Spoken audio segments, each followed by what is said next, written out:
문법 인증제 중학교 3학년 4강 투부정사와 동명사 첫 번째 시간입니다. 투부정사와 동명사는 양이 조금 있어가지고 4강과 5강에 걸쳐서 진행을 하도록 할게요. 먼저 투부정사와 동명사를 우리가 어려워하는 이유 중에 하나는 문장 안에서 도대체 어떻게 해석되는지를 몰라서이기 때문인데요. 동명사는 명칭에서도 알 수 있듯이 동사인데 명사처럼 행동하는 애들이고, 투부정사는 동명사보다는 쓰임이 훨씬 방대해요. 명사뿐만 아니라 명사, 형용사, 그리고 부사까지 많은 역할을 수행하는 아이입니다. 그래서 얘네가 도대체 어떻게 해석되는 건가를 되게 헷갈려하는 경우가 많은 것 같아요. 먼저 명사라는 건 문장 안에서 주어, 목적어, 그리고 보어로 쓰이기 때문에 동명사는 주어 아니면 목적어 아니면 보어 자리에 있을 수밖에 없어요. 뭐뭐 하는 것이라고 해석이 되고, 그래서 얘는 사실 크게 그렇게 살펴볼 건 없는데, 투부정사는 용법이 3개나 되기 때문에 하나하나씩 찬찬히 살펴보도록 하겠습니다. 먼저 명사적 용법인데요. 아까 동명사 말했듯이 주어, 목적어, 보어 자리에 들어가면서 뭐뭐 하는 것이라고 해석되는 걸 명사적 용법이라고 합니다. 형용사적 용법은 형용사의 역할이 바로 명사, 수식이기 때문에 뭐뭐 하는 혹은 뭐뭐 할 이런 식으로 해서 명사를 수식하고 있는 투부정사를 형용사적 용법이라고 하고, 마지막으로 부사적 용법이 있는데요. 부사적 용법은 엄청 많아요. 어떻게 해석되는지가. 그래서 저는 개인적으로 명사적 용법 아니다, 형용사적 용법 아니다, 그러면 부사적 용법이다라고 생각하고 문맥에 맞게 해석할 때가 되게 많은 것 같아요. 근데 그런 부사적 용법 중에서도 가장 많은, 가장 가능성이 높은 해석은 뭐뭐 하기 위해서 혹은 뭐뭐 해서 결국 뭐뭐 하다, 이런 것들이 있습니다. 이런 걸 머릿속에 넣어놓고 얘가 도대체 뭐지? 얘를 어떻게 해석해야 되지? 할 때 하나씩 꺼내서 쓰면 좋겠죠? 이제 넘어가서 예문이랑 같이 방금 제가 설명한 것들을 한 번 더 살펴볼 건데, 넘어가기 전에 가장 중요한 건 우리가 문장의 동사를 찾는 거예요. 문장의 동사를 찾아야지 주어, 동사, 뒤에 있는 애가 목적어인지 보어인지 이런 게 파악이 되고, 동사를 찾아야지 투부정사나 동명사가 문장 안에서 어떻게 해석되고 있는지를 파악하는 것이 수월하기 때문에 우리 항상 문장의 동사 세모로 표시하잖아요. 그거를 꼭 숙지하고 넘어가 보도록 하겠습니다. 먼저 뭐뭐 하는 것 투부정사의 명사적 용법, 뭐뭐 하는 것이라고 해석되는 문장들을 살펴볼 거예요. To have a true friend is important. 여기 문장에서 제일 먼저 해야 될 게 동사 찾는 거라고 했죠? 바로 비동사 is입니다. 그럼 이 앞에 나온 애들은 다 주어인데, to have a true friend, 갖는 것은, 진정한 친구를 갖는 것은 이렇게 명사적 용법으로 사용되고 있고 주어 자리에 와 있어요. 진정한 친구를 갖는 것은 중요합니다 라는 문장이고, 두 번째 문장 She wants to buy a new bag. 여기서 동사는 wants, 원한다 라는 거죠. 그녀는 원한다. 주어 동사, 뭘 원하냐? 목적어 자리인데 목적어 자리에 투부정사가 나왔으니까 얘도 명사적 용법. 새로운 가방을 갖기를 원합니다 라고 해석이 됩니다. 뭐뭐 하는 것이라고 해석이 됐죠. 세 번째 문장 My dream is to be a pilot. 동사는 비동사죠. 내 꿈은 무엇입니다 하니까 여기는 보어 자리가 되겠습니다. 보어 자리에 투부정사가 왔으니까 파일럿이 되는 것, 나의 꿈은 파일럿이 되는 것입니다. 이렇게 문장이 이루어지네요. 이제 그 다음은 명사적 용법이 아니라 형용사적 용법을 살펴볼 건데요. 형용사적 용법은 말 그대로 투부정사가 형용사처럼 쓰인다는 거고, 형용사의 역할은 명사를 꾸며주는 것이기 때문에 투부정사가 명사를 꾸며주는 것을 말합니다. 문장 볼게요. It's time to go to school. 동사 먼저 찾을게요. 바로 여기. It is time to go to school에서 학교를 갈 시간이다. 이렇게 문장이 쓰이고 있죠. 그러니까 투부정사가 시간을 꾸며주는 거예요. 갈 시간. 이게 형용사적 용법. 두 번째 문장. I bought a pen to write with. bought. buy의 과거형이죠. 샀다. 나는 샀다. 무엇을? 펜을. 뭐 할 펜? to write with. 이렇게 되는 거예요. 쓸 펜인데 write 하면 쓰다잖아요. 근데 write with pen, write with a pen 하면 펜을 가지고 쓰다, 펜을 들고 쓰다, 펜으로 쓰다니까 여기에 전치사 with가 같이 나와줘야 되는 거죠. To write. I bought a pen to write. 이렇게 하면 끝나요. 아니, 끝나는 게 아니라 틀려요. 그러니까 to write a pen 이라고 했을 때 펜을 쓰다 말이 안 되잖아요. To write with a pen 이라고 해야 되듯이 전치사 with가 꼭 나와줘야 됩니다. 그 다음 문장 보면 She needs a chair to sit on. 동사는 needs, 필요하다. 그녀는 필요로 합니다. 뭐를? A chair, 의자를 필요로 하는데 어떤 의자냐면 to sit on, 앉을 의자죠. 이것도 마찬가지예요. sit, 앉다, on a chair, 의자에 앉다라고 했기 때문에 뒤에 이 전치사도 있어줘야 합니다. 투부정사의 마지막 용법이자 엄청 많은 부사적 용법을 살펴볼 건데요. 부사적 용법은 이 위에 나온 애들로 해석을 하되 문장 안에서 가장 자연스럽게 본인이 해석하는 게 더 중요해요. 일단 첫 번째 문장 볼게요. He saves money to buy a new car. 여기서 동사는 saves, 저축하다. 뭐 하기 위해서 to buy a new car. 새로운 차를 사기 위해서. 이런 식으로 뭐뭐 하기 위해서라고 해석될 때는 이 투부정사를 또 뭘로 바꿔 쓸 수 있냐면 in order to 혹은 so as to로 바꿔 쓸 수가 있습니다. 어쩔 때만 뭐뭐 하기 위해서라고 쓰일 때만. 두 번째 문장 I'm glad to see you again. 동사는 비동사. 나는 기쁘다. To see you again. 너를 다시 보게 돼서. 너를 다시 봐서 뭐뭐 해서 기쁘다. 이렇게도 쓰이는 거예요.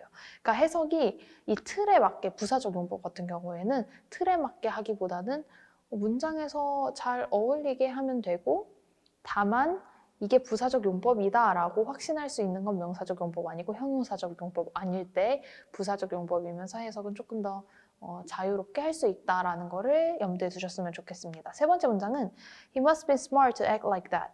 그는 must be smart. 여기서 must는 해야만 한다가 아니라 분명히 뭐뭐 할 것이다. 강한 추측을 나타내는 거죠. 그는 분명히 똑똑할 거야. To act like that.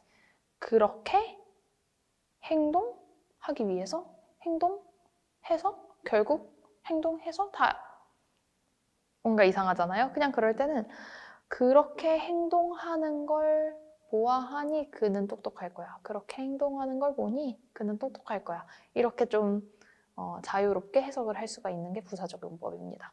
다음 문장. My grandfather lived to be 100 years old. 우리 할아버지는 사셨습니다. 근데 to be 100 years old. 100세가 되기 위해서 혹은 100세가 되어서 사셨습니다. 그게 아니잖아요. 결국 100세까지 사셨습니다. 이게 결과적 용법이라고 하는데 투부정사를 사용해서 결과를 나타내는 거예요. 또 다른 예는 He grew up to be a dentist. 이런 문장이 있다고 했을 때 그는 자랐습니다. To be a dentist.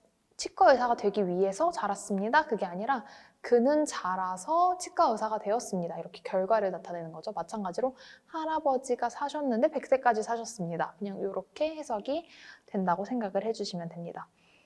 지금까지 투부정사의 세 가지 용법, 명사적 용법, 형용사적 용법, 부사적 용법에 해당하는 예문들을 같이 살펴봤는데 부사적 용법은 명사적 용법이나 형용사적 용법에 비해서 다소 해석이 자유로운 편이에요. 하지만 분명하게 얘가 지금 문장 내에서 명사가 쓰이는 위치, 주어, 목적어, 보어 아니라는 거 확인을 하고 형용사가 형용사처럼 명사를 수식하는 게 아니라는 걸 확인을 한 다음에 그 문장에 맞게끔 부사적 용법에서는 해석을 하면 됩니다. 그럼에도 불구하고 자주 나오는 건 뭐뭐 하기 위해서, 뭐뭐 해서 그 다음에 결과적 용법, 결국 어떻게 되었다. 이런 세 가지가 가장 자주 나오는 애들입니다. 그 다음에 투부정사의 의미상의 주어를 볼 건데요. 의미상의 주어라는 건 문장의 주어가 아니라 그 투부정사에 해당하는 주어를 알려주겠다라는 거예요. 그래서 대부분은 for 다음에 목적격을 쓰게 됩니다. 문장 볼게요. It is important for you to understand. 투부정사는 to understand 여기 있죠. 근데 동사는 is란 말이에요. 이걸 해석할 때는 for you가 의미상의 주어라는 걸 알고 투부정사의 의미상의 주어라는 걸 알고 뭐뭐가 뭐뭐 하는 것이라고 해석하는 거예요. 여기 앞에 들어가는 뭐뭐가에는 for you, 너가 뒤에는 투부정사, 이해하는 것이 그러니까 투부정사의 의미상의 주어가 들어가면 투부정사를 동사처럼, 그 다음에 투부정사의 의미상의 주어를 주어처럼 해서 하나의 문장처럼 해석을 할 수가 있는 거죠. 즉, 이 문장을 해석하면 너가 이해하는 것이 중요하다가 되는 거죠. 이렇게 for 목적격이 나왔을 때 투부정사의 의미상의 주어다라는 걸 알면 되고, 근데 이제 성격을 나타낼 때는, 사람의 성격을 나타낼 때는 의미상의 주어를 for가 아니라 of를 쓰고 목적격을 쓰게 됩니다. 문장 볼게요. It was foolish of me to tell her my secrets. of me 마찬가지로 의미상의 주어라는 걸 알게 되면 to tell her my secrets, 투부정사에 해당되는 부분을 동사처럼, 의미상의 주어를 주어처럼 먼저 해석을 한다 그랬죠? 내가 그녀에게 나의 비밀을 말한 것은 foolish, 어리석었다. 근데 나의 어리석음, 나의 성격에 대한 이야기이기 때문에 for 아니라 of가 나온 거예요. 이렇게 의미상의 주어를 정리를 할 수가 있겠습니다. 그 다음에 의문사 플러스 투부정사를 볼 텐데 얘는 이렇게 통째로 묶어서 이해를 해볼게요. 지금 이렇게 빨간색으로 나와 있는 것 외에는 동사를 자유자재로 바꿔 쓸 수 있는 거예요. 근데 이제 제가 이해를 돕기 위해서 적절한 동사들을 붙여놨습니다. 먼저 what to do, 무엇을 할지. 두 번째 when to go, 언제 갈지. how to fix, 어떻게 고칠지. whom to follow, 누구를 따라야 할지. where to park, 어디에 주차를 할지. 마지막으로 which to choose, 무엇을 고를지. 이런 식으로 이렇게 통으로 해석을 할 수 있는데 얘네들은 문장 안에서 목적어나 혹은 주어 자리에 자주 쓰이는 편입니다. 명사적 용법이라고 할 수 있겠죠? 예를 들어서 I don't know what to do 하면 나는 모른다, 무엇을 해야 할지 이렇게 되는 거죠. 다음에 please ask her how to fix this problem 이라고 하면 제발 물어봐줘, 그녀에게 무엇을, 이 문제를 어떻게 고칠지를. 이런 식으로 얘네들은 이렇게 통으로 쓰이니까 의문사 플러스 투부정사는 뭐 앞에 있는 의문사에 따라서 뭘 할지, 어떻게 할지, 어디로 갈지 뭐 이런 식으로 의문사와 함께 쓰여서 의미를 가진다라는 걸 이해를 하고 계시면 되겠습니다. 한번 이거 해석을 같이 해볼게요. 먼저 문장의 동사부터 항상 찾아야 되죠. She didn't know what to wear to the party. She didn't know, 그녀는 알지 못했다. 무엇을? What to wear, 무엇을 입을지를. To the party, 파티에 갈 때. 그러니까 그녀는 파티에 갈 때 무엇을 입을지를 알지 못했다. 목적어 자리에 나와 있는 의문사 플러스 투부정사입니다. 그 다음 문장. Do you know how to upload this file? 여기서 동사는 know가 되겠죠? 너 알고 있니? 무엇을? How to upload this file. 하면 얘는 의문사 플러스 투부정사로 어떻게 업로드할지, 이 파일, 이 파일을. 그렇기 때문에 의문사 플러스 투부정사는 이렇게 통째로 해석을 할 수 있다는 점을 기억해 주시면 되겠습니다.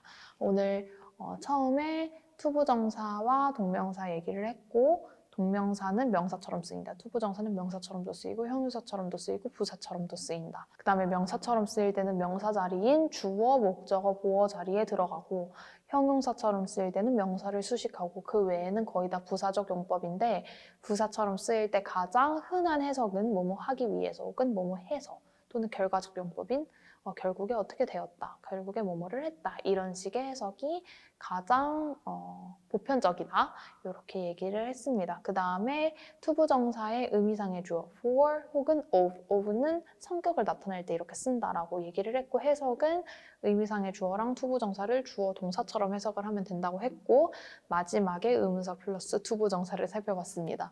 되게 많은 것 같은데 그래도 한번 쭉 다시 보면서 투부정사의 용법을 확인하는 거는 가장 먼저 동사, 문장의 동사를 확인해서 문장의 틀, 문장의 뼈대를 확인을 해야 되고, 그 다음부터는 이제 얼마나 많은 문장을 접하면서 이제 투부정사에 익숙해지느냐의 문제인 것 같아요. 그러면 다음 영상에서는 투부정사와 동명사 두 번째 시간으로 찾아와 보도록 하겠습니다. 안녕!